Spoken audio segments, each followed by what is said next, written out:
অবশেষে অপেক্ষার পালা শেষ হতে চলেছে বাংলাদেশের পেসার তাসকিন আহমেদের।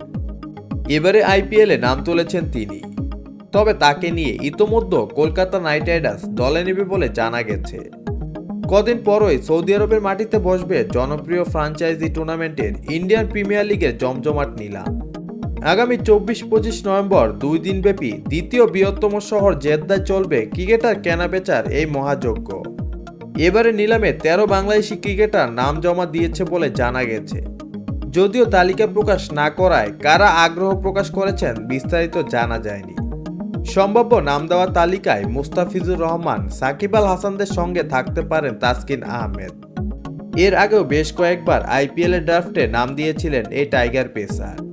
তবে বেশ কয়েকটি ফ্র্যাঞ্চাইজি তাকে নিয়ে আগ্রহ দেখিয়েছিল, কিন্তু শেষ পর্যন্ত বিসিবি থেকে সবুজ সংকেত না পাওয়ায় জমজমাট এই ক্রিকেট লিগের খেলা স্বপ্ন পূরণ হয়নি। নিলামের অনুষ্ঠানের আগে 6 জন ক্রিকেটারকে ধরে রেখেছে কলকাতা নাইট রাইডার্স। স্কোয়াড সাজাতে বাকি ক্রিকেটারদের নিলাম টেবিল থেকে নিতে হবে বর্তমান চ্যাম্পিয়নদের। কোন কোন ক্রিকেটারকে নিতে পারবে কলকাতা নাইট রাইডার্স তার একটি ধারণা পাওয়া গেছে ভারতীয় গণমাধ্যমে।